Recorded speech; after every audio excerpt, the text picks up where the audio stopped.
Segun Akinwoleola showed me that the developing of self can come from deep within and doesn't always need to be in the book, the podcast, or the course. Where he grew up, one of his biggest fears was getting stabbed, which has made him fearless in the business world. In his early career, he would never be afraid of approaching a CEO because the only difference he saw between himself and them was their experience. Paving the way in the FMCG market as one of the few black founders, he has found a solution to a problem he was having, and with the success of his own product, the Gym Kitchen, he is helping other black founders get their products on the shelves. Segun is grounded, secure and inspirational, and he finds his inspiration from people around him and also from completely unrelated activities outside of the business world. If you have a business idea itch and not sure whether to start it, Segun's journey will get you excited to just get going.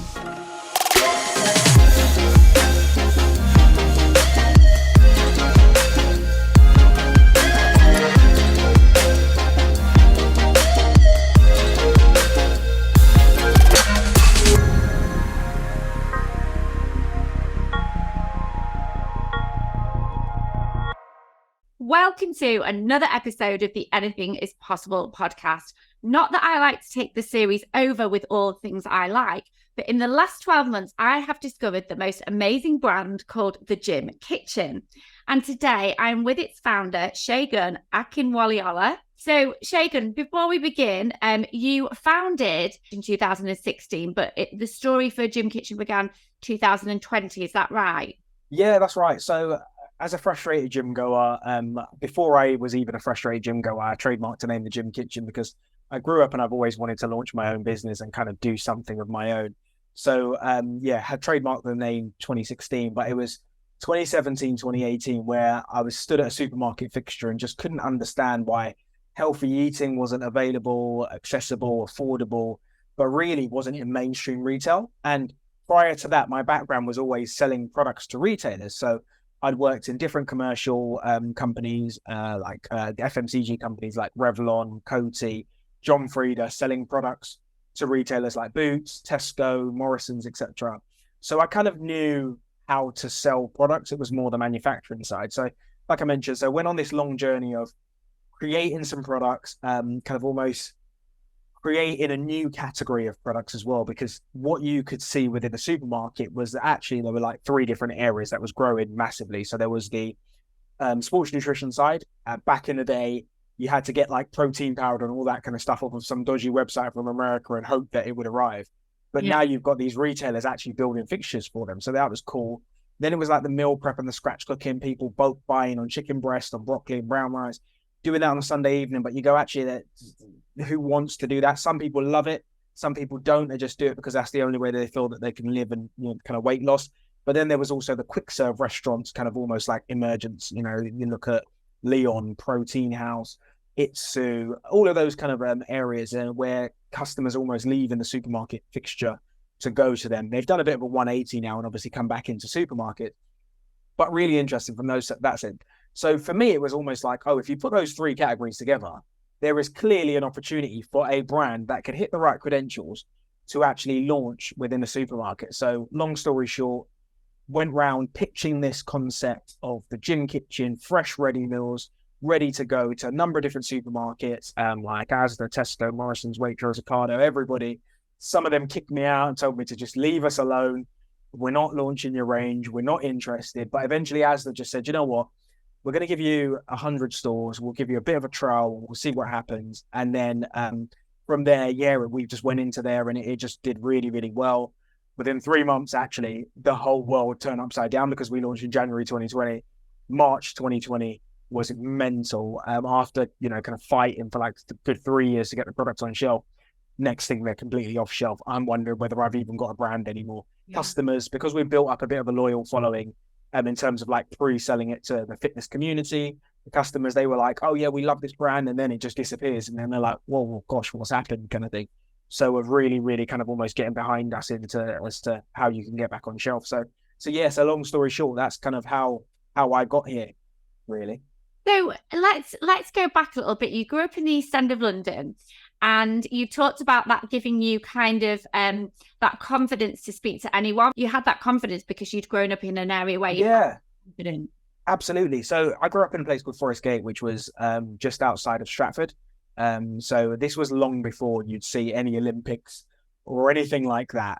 It was not a glamorous area. You know, at the time there was gun crime, gang crime, knife, all sorts of stuff and craziness that goes on. So automatically, the worst thing that can happen to you is, you know, you can get injured, hurt, you know, die or go to jail or whatnot. So from there, you're almost built with a like you're built like stone kind of thing. So someone saying no to you absolutely doesn't mean anything, because it's just like, oh, okay, fine, you said no. Whereas, you know, when you grew up in an area like that, you could actually get stabbed.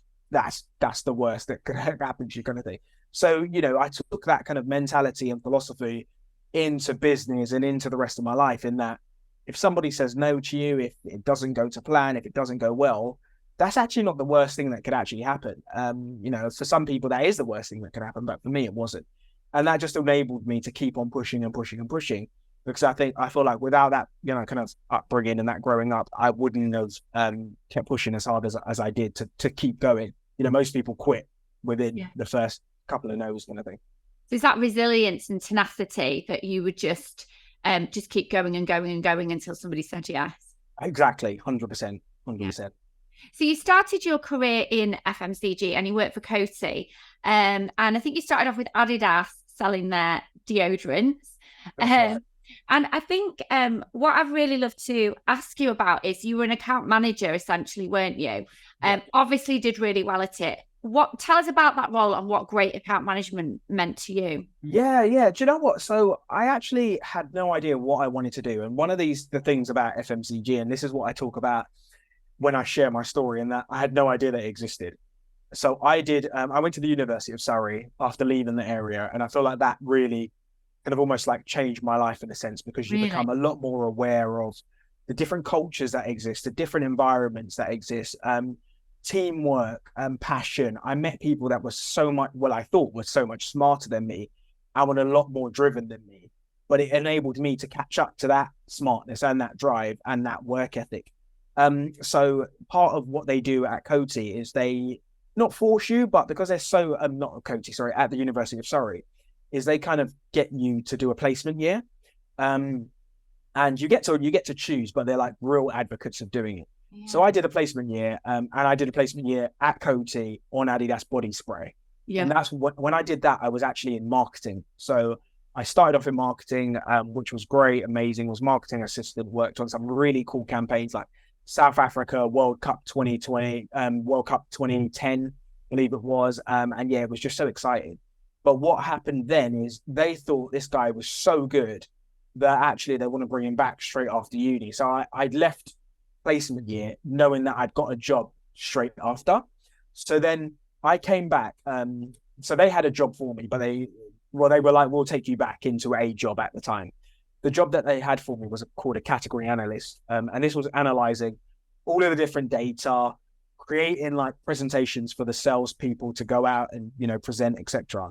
And I hated that job. I literally couldn't stand it. I was like, this is like not for me at all.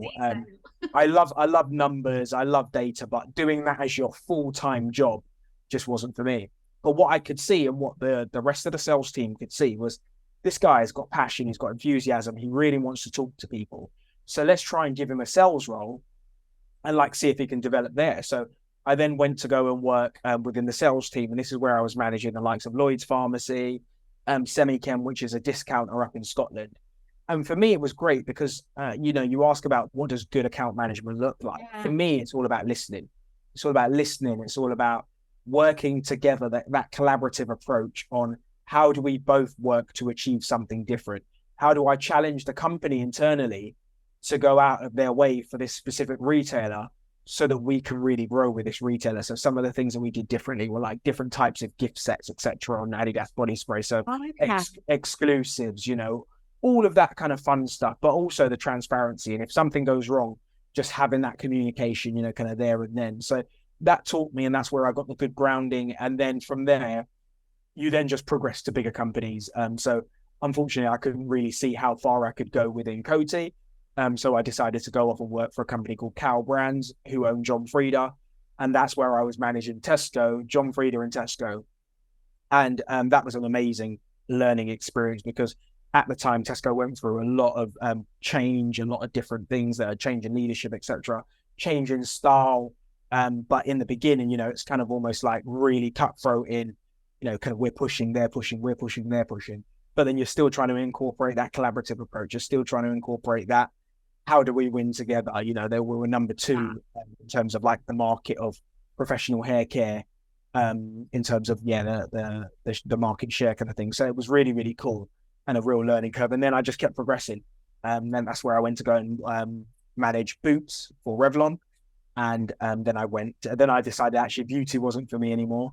So I wanted to learn a bit more about startup lifestyle. So I went to go and work for a smaller company called Life Health Foods, and they owned Up and Go, an Australian breakfast drink, and also a gluten-free cereal called Nutribrex. And that was like super fun, because it was small business. They were 100 million Aussie dollars in Australia. And for them, it was about trying to do the same thing over here in the UK, but really throwing money at it. And then that's where I was like, actually, you know what? I'm having fun here, but, I kind of want to do it for myself. So it was back into FMCG part-time whilst building the brand part-time. Now, before we move on to the conception of the gym kitchen, there's a lot of talk at the moment around, I'm very much from the hustle culture. I'm probably called old fashioned now because I just believe hard work equals, you see it on the balance sheet, in my view. Were you always a hard worker? You say that Coty wanted you back because you were so good. If you were trying to inspire maybe the younger generation in terms of their career and getting noticed in a world where we work remotely, so you can't put yourself in front of people all the time, what would be like your tips to someone to get noticed and your work ethic tips, really? Yeah. So, do you know what? I probably do it the wrong way, because I do work hard and I do work long. And I don't really want to go around recommending that. So it's probably it's probably a work smarter kind of thing, really. And, do the good things very, very well, but also shout about them, tell everybody what you've done. Right. I'm a big advocate for networking and reaching out to people that you don't necessarily work with. That was one of the things I did really cool. And some people used to look at me, kind of in other companies and be like, oh, why is he saying hello to like the MD kind of thing? But for me, like, you just, who are you scared of and why are you scared of them? Everyone's like, oh, there's levels here, there's levels there. I just don't believe in levels. I believe that everybody is exactly the same. And obviously we've got titles based on experience. That's really what it is. But I'm happy to I could talk to the CEO of this company tomorrow, and I'm more than happy to talk to, kind of a junior person in the exact same way the day after kind of thing. And that for me is really key.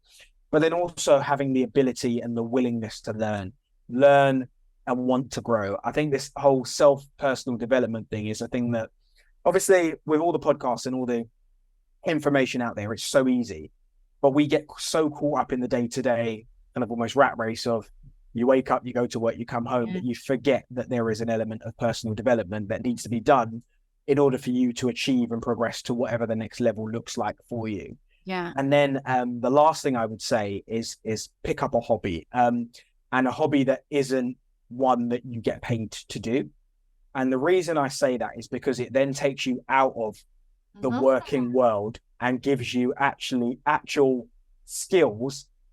It gives you skills, it gives you the mindset, it gives you everything you need to grow. So my hobby, I would say, playing football and also playing tennis. Playing football is teamwork, it's winning, it's losing, it's organization, it's everything that you need in your own business. It's like, if you can't excel in a team sport like that, you don't have to be great, but if you can't excel in a team sport like that, then how are you going to be able to do that in your career, in your business, everything like that? Tennis is a solo sport. That's all about mindset. That's all about, all right, am I going to put myself down after hitting a bad shot? Or am I actually going to go, do you know what, that was a mistake, this is how we rectify it? If I'm having lessons and I'm taking one-on-one tutorials with somebody who's telling me, actually, this is, you've got bad habits, but this is how you get them better, kind of thing. And I think that taking all of those elements, doing hobbies that you love, that are either some sort of sport, or whether it's writing, whether it's creativity, do what you love, but try. I'm not saying don't go out and get paid for it, but when you get paid for something, it just becomes a job. You want to do something that you love, where you can go, actually, I learned this in this, and this is how it then translates. I love that. Nobody's ever said that before on the podcast. That's brilliant.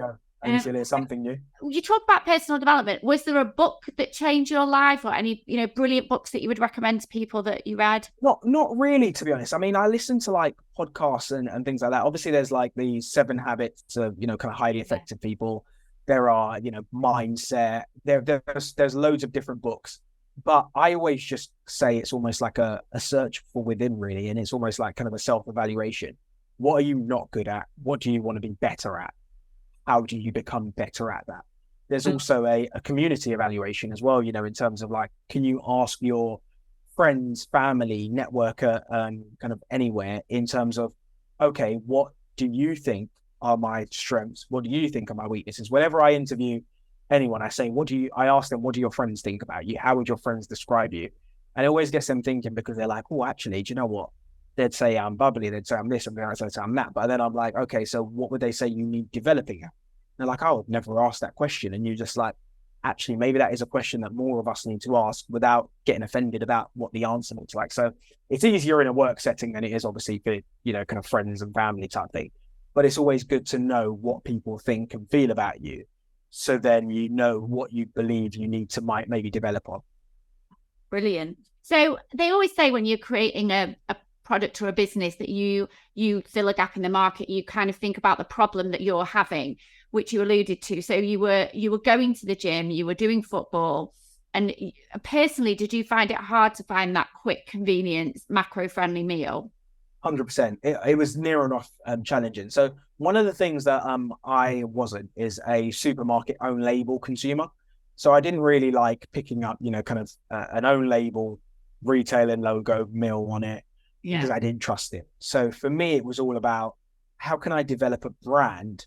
Because if I'm saying they're feeling that way, then there's a lot of other people feeling that way. And one of the things that I did was actually, I spent so long standing outside gyms in Harrow, in Stratford, in central London, asking questions on, what do you eat when you come out of the gym? What would make your life easier? What's convenient? What does convenience look like to you? And 90% of people said walking into my local supermarket and picking up something that was a fresh health brand would be the number one thing for me. Some of them started talking about, kind of meal prep. Some of them started talking about scratch cooking, but 90% of them said just something that's in that ready meals fixture, but actually isn't a ready meal. Yeah. And so it's almost like meal prep in my local supermarket. And that for me was the light bulb moment in, there are too many people thinking and feeling the exact same way that I am feeling, that we need to try and get this out there now. That's 100% right. And I said to you, that's how I found you. Me and my partner worked really long hours. We're often in the office till 9, 10 at night. We were looking at meal prep. It felt expensive. It felt like I wouldn't actually know what was going to arrive. What if it goes off and then I can't use it? Exactly. Or the same recipes every day. If you're doing meal prep, it's normally chicken breast, broccoli, brown rice, same thing for 7 days. It's like life should, because you want to live healthy, because you want to look a certain way, does not mean you should not have fun. Food, I say, is emotional, right? You sit down in the evening, you want to enjoy it. You've had a long, hard day of work. The last thing you want is something that isn't flavorsome, that you had yesterday. Do you know what I mean? Like there are some, like I say, there are some people that absolutely love it, and I'm not knocking any of them. But me personally, I was not that type of shopper. I'm a shopper that wants variety, wants differentiation, wants it quick and easy. So, tonight I'm like, actually, okay, what can I get tonight? I can pop to Tesco and I know that there's at least a choice of 10 different flavors of the gym kitchen across our chilled, frozen or pizzas that I could pick from. Nothing is the same in terms of days. I could get a salmon linguine, or I could get a gym kitchen chicken tikka, or I might want a pizza, or I might want some pouches. There are so many things that you can kind of go for. And that's what I set out to create.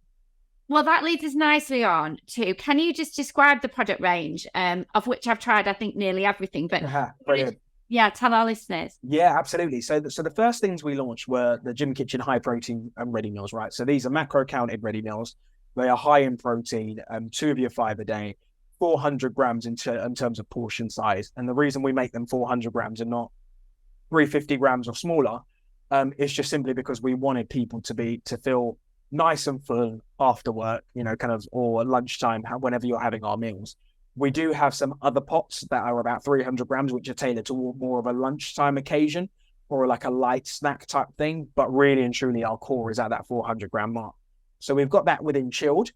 We then, and I guess this is how the story kind of goes as well. So that was our initial launch into Asda and chilled. We then, the Asda buyer was like, look, I love this brand. I think you can do some really cool things across frozen. Do you want to launch anything into frozen? And I was like, absolutely. How can we launch frozen ready meals? Because we had our customers going, I would love to have freezer versions, which I can just take out whenever I want.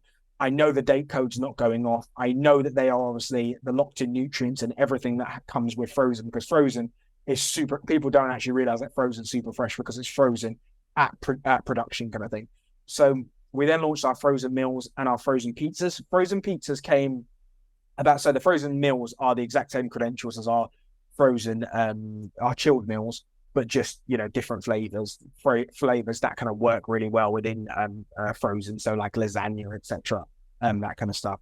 And then our pizzas was just a completely different concept that we really wanted to try, right? So, how do you get to a low calorie pizza for a whole pizza? So protein infused base, minimum 20 grams of protein, still one of your 5 a day with that 80 grams of veg on them, and all under 400 calories. So really allowing people that go, do you know what, I can't have pizza because I'm calorie counting or I'm looking to increase my protein, to give them that real cool solution.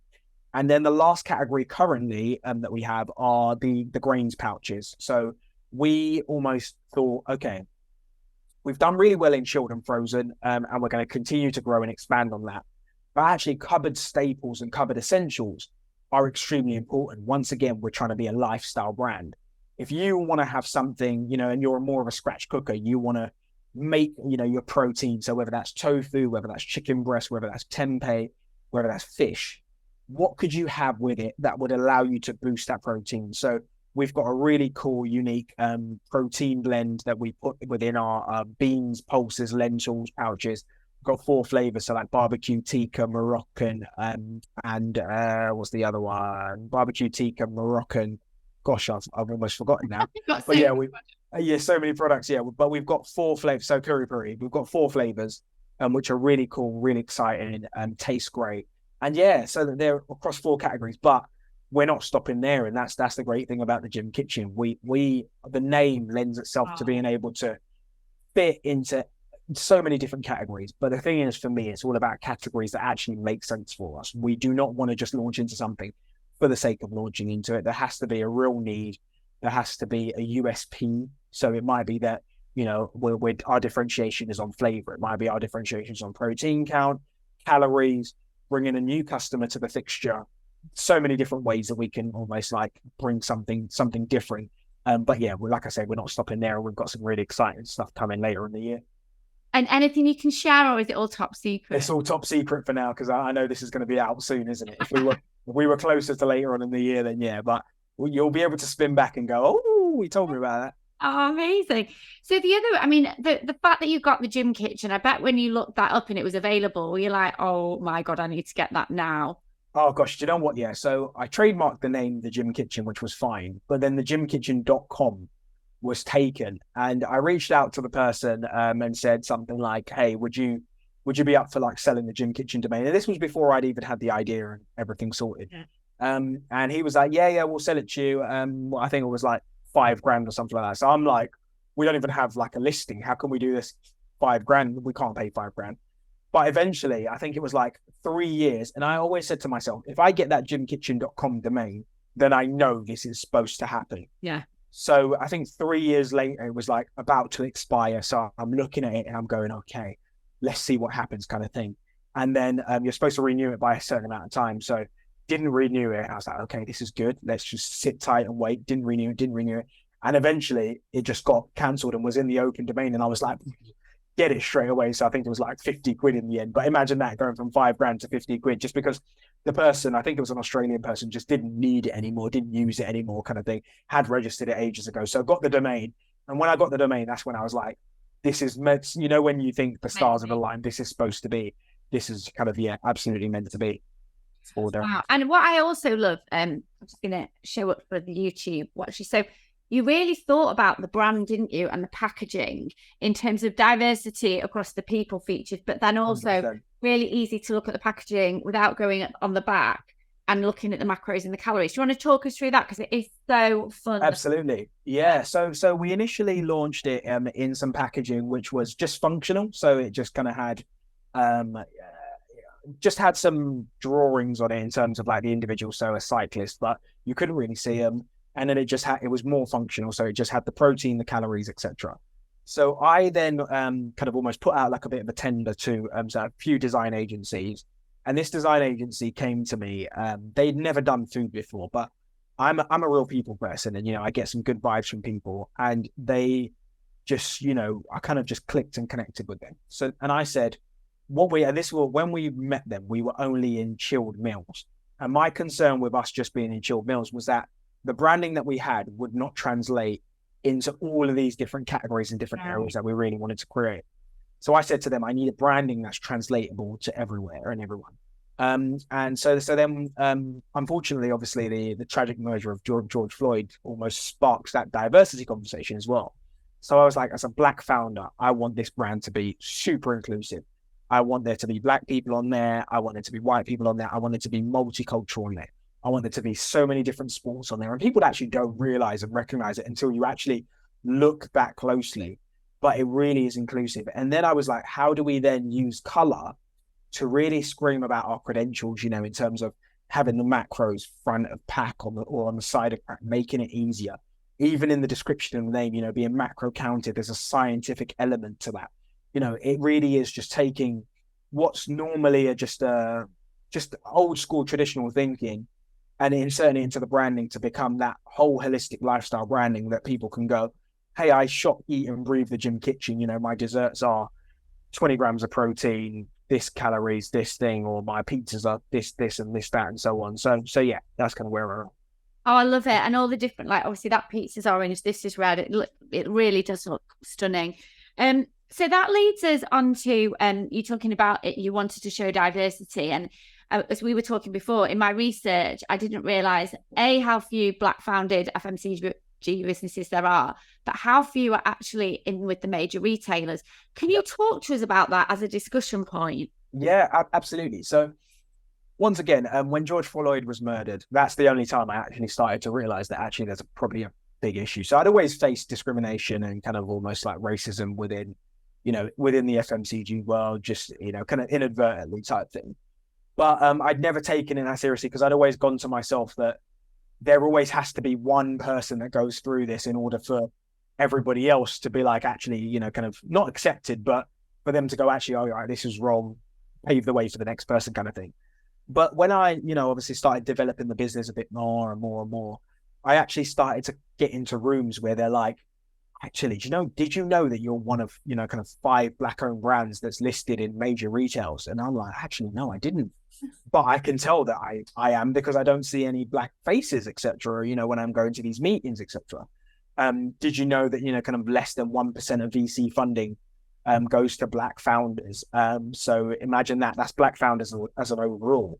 So that's going to be even lower for Black FMCG founders. You're probably talking like 0.1 something percent or something like that. Yeah. So the crazy figures start. And once again, it goes back to our upbringing. We didn't know about FMCG. Most of us are kind of first, second generation type thing. We don't have the investment there, the connections there, the networks there to be able to fund a project, a project that might fail.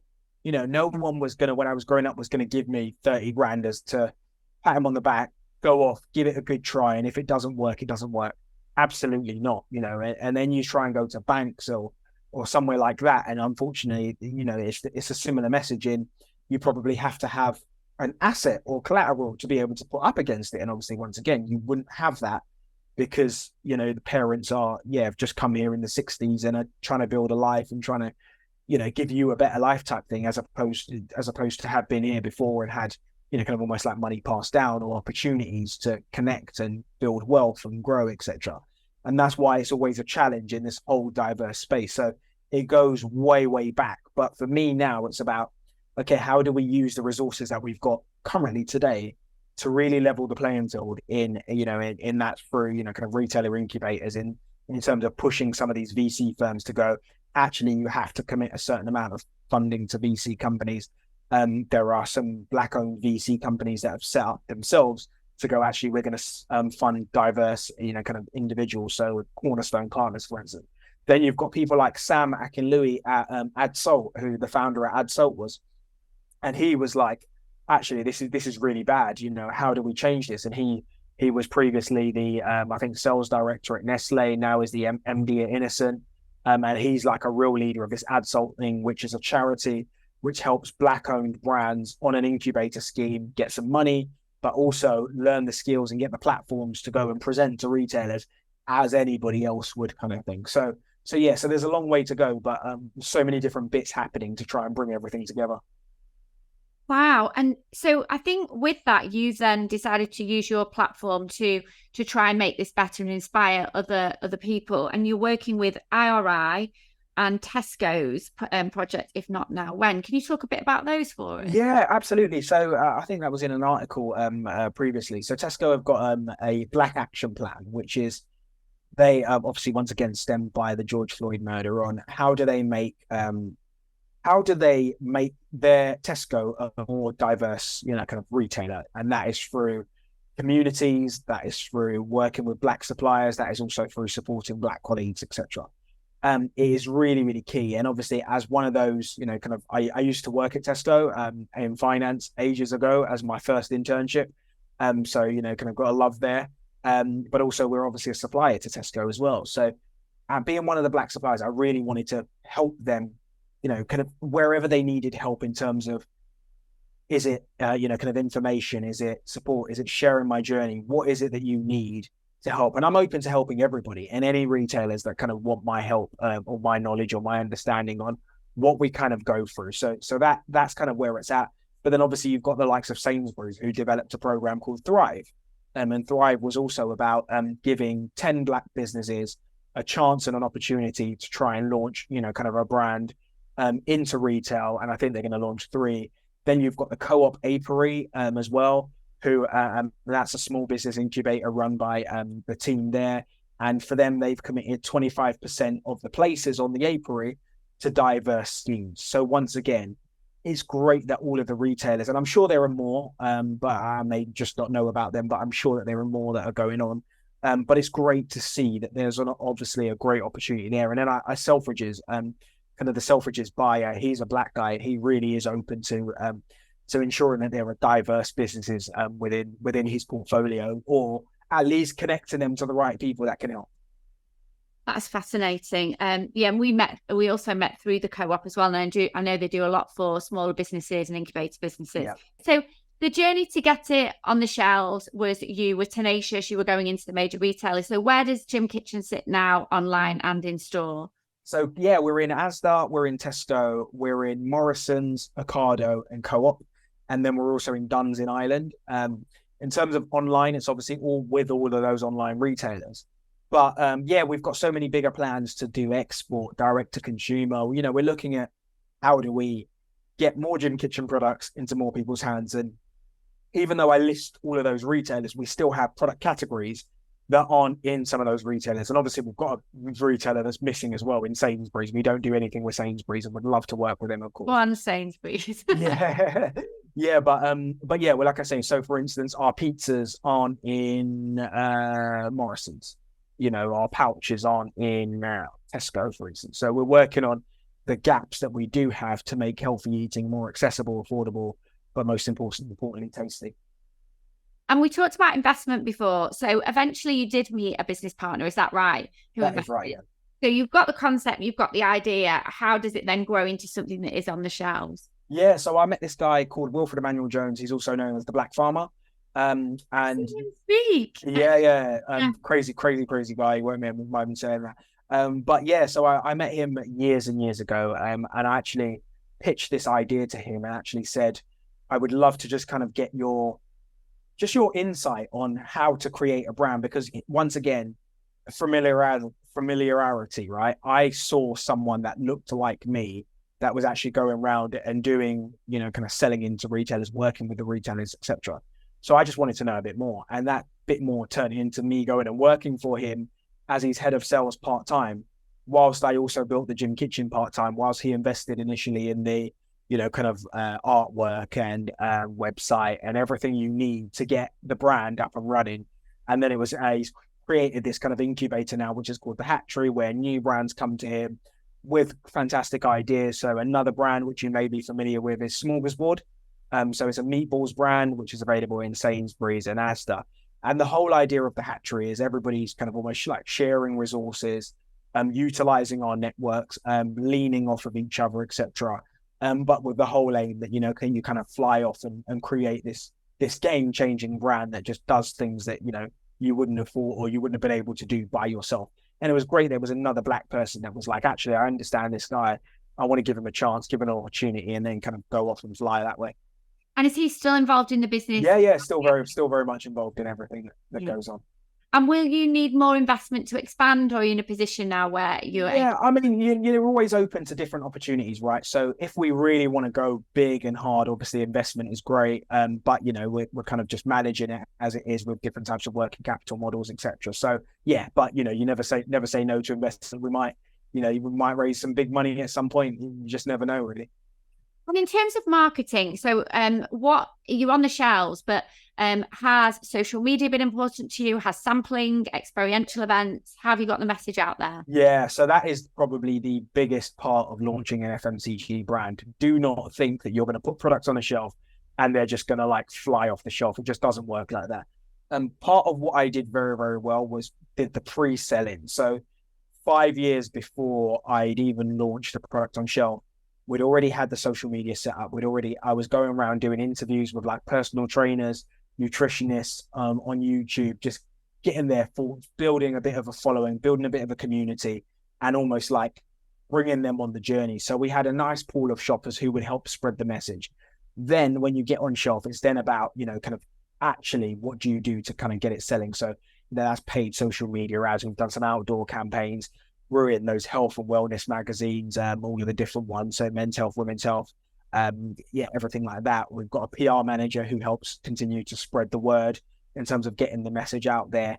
We're in different groups, like, there are these Weight Watchers and Slimmer World type groups that exist. So for us, we go in there and we communicate the benefits of our, what we do and how it's different. So, personal trainers, nutritionists, we've been at events, so like Balance Festival, we've done some retailer head office events. So the list goes on, because what you've got to do is always continue to ensure that you are really continuing to market the brand, because that's the only way you're going to get new shoppers, and that's the only way you're going to grow.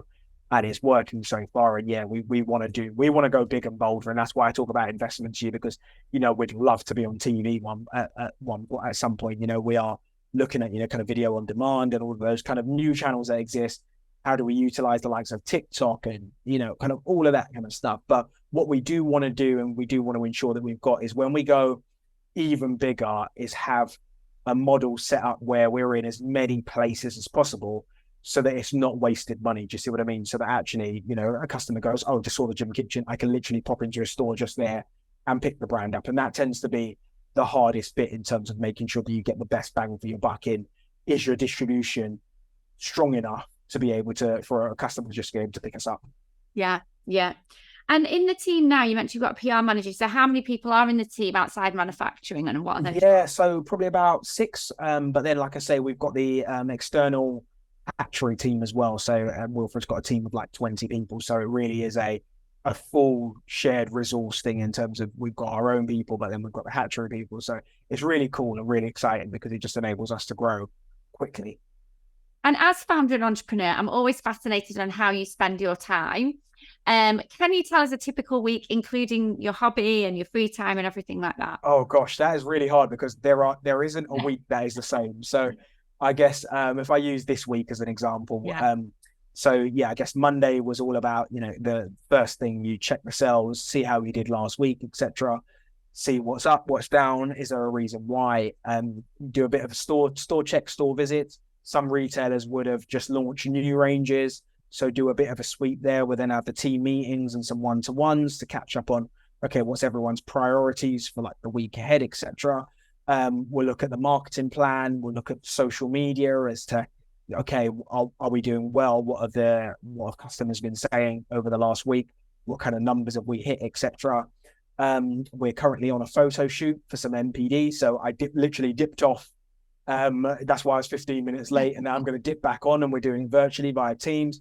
This is shooting the products for some new packaging, chatting to the different buyers, making sure that they're happy, looking at and working out different opportunities with them. We might be arranging some samples. So someone in the team might be arranging some samples for someone to go to somewhere. So many different things. This is why I say it's crazy. But what I tend to do is gym in the mornings, and then it will be, if I don't go to the gym that morning, it then be sport in the evening. So Monday tends to be football. Tuesday tends to be the gym. Same with Wednesday, Thursday, a bit of a kind of rest sometimes. Friday may potentially do a bit of sport depending on what it is. Saturday morning's tennis, and then kind of we go again, really. And do you have time to yourself at the weekends? Sometimes, all depends, really. Yeah, I try and spend some time with my wife on the weekends because otherwise she'll hate me. And then have you got any like ambassadors or influencers that you work with that we would know? Not that you would know, because what we tend to do is we tend to work with micro influencers because we work with micro influencers because they absolutely love the brand and they, kind of are authentic. So what this brand is about is it's an authentic brand, right? It's a brand that I built out of frustration. So we will work with some of the bigger influencers maybe at some point, but there has to be an authenticity to them, and they're not just getting paid to hold a product up and to say, hey, go find the gym kitchen. We want someone that's been having the gym kitchen for weeks on end and have gone, do you know what, this has helped me change my life. Thank you so much. And then we can work with them on, kind of whether it's paid partnerships or whatever that looks like, because there's an authenticity to them and the messaging is right. That's what I believe is the key. Yeah. And for the future, are there any dream partnerships or collaborations, if anything was possible? Oh, gosh, I don't know, to be honest. It's one that our marketing person is looking at. So, yeah, for me, dream partnerships. It's really, really tough. Yeah, I don't know. Dream, because it's like dream has to be big, super out there, doesn't it? Really? Yeah. Yeah. Well, you let us know if I'll let you know if I can think of one. And you're only 35, 3 years into the official launch of the brand. I get the sense that you will have other dreams and other plans. Do you think there's another brand that you would want to create? Is there any other, gap in the market you feel needs filling? Yeah, 100%. I'm absolutely a brand creator. I want to work with retailers on creating new and exciting brands. Obviously, at the moment, the focus really is on the gym kitchen, but there are always opportunities. There's obviously the plant-based area, the plant-based space. Is there something that can be done there? The non-alcoholic world. So I've reduced my drinking intake. Do I like the options out there? Not too sure. It's the same thing that I say with plants, kind of almost like plant-based. How do we have more vegetables, etc.? So yeah, there are always things that I would love to create, maybe even outside of FMCG, in clothing and but that's like, I don't know, 10 years time kind of thing. Maybe. But for now, yeah, the gym kitchen is where it's all at. And as we come to the end of the podcast, you come across as such a positive person, and even doing my research and listening to you, I really got that vibe from you. Do you have any down days? Are there things that bother you? Yeah, absolutely. We have down days all the time. So something always goes wrong. But for me, it's always about, okay, this is going to happen anyway. It's never all going to be positive and all going to go right. But how quickly can you get over that? And how quickly can you focus more on the happier side than on the sad side? Because the sad side doesn't actually bring solutions. It's only the positive side that helps you to think about solutions. So one of my sayings is positive vibes only all the time, because we just want to, kind of crack on with what we need to do and not focus too much on that. Yeah. And you're leading a business with purpose, I feel, and all the work that you're doing for diversity outside and around the gym kitchen. In one of our episodes, which was with the late Jacqueline Gold, who was the founder of Ann Summers, she talked about, and the businesses that stand out are the ones with purpose. And it's so important to network and be involved in your industry. Have you got any advice to somebody just starting out? Maybe they work for a brand, not have their own company, how to get involved in stuff like that? Yeah, I guess it depends on what you want as a person. And that's why I say, first of all, spend time to jot down what is it that you want to achieve? What do you think is your purpose? And then how does that align to, kind of the next steps? Because then that'll enable you to actually find the people that are going to help you out. So I'm just going to give you an example, is sustainability your thing? Because then, and what type of sustainability? Is it sustainability within, kind of plastic reduction, bedding or something like that? Because then you can actually go and find someone that actually does that and learn from them. That's why I say that. So that's the key thing, is actually finding and identifying what's important to me.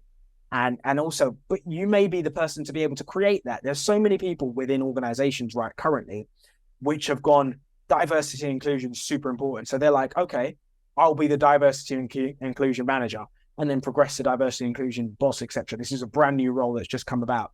Once again, it's personal need. It's that drive. It's that passion from within you that enables you to go off and want to do that. Yes, such good advice. So as we come to the end of the podcast, it's called the Anything is Possible podcast. What does anything is possible mean to you? So anything is possible means to me is that basically the sky has no limits. You can do as much as your mind can achieve. Don't set limitations on yourself. Go for it. And if it doesn't work, it's fine, because hardly any people remember what doesn't work. They actually remember what does work. And I can guarantee you that, because we've had a lot of products that, well, not a lot of products, but we've had some products that have bombed and no one's asked where are they, kind of thing. So, so yeah, those few products that didn't work, it's like, where are they? You just fell fast is a thing as well. Fell very fast. I love that. Oh, listen, it's such a pleasure to get to know the person behind the brand. And genuinely, as you know, I am a consumer of your products. I absolutely love them. And just for our audience, like you said, the frozen meals, if you get home late from work, you don't even need to think about defrosting them. You can have them in the fridge. And I haven't tried this yet, but I'm trying the pizza tonight. So I'll be sharing them on my Instagram. Awesome. Thank you so much for taking the time to spend with us, and good luck with everything for the future. No, thank you so much. It's been an absolute pleasure.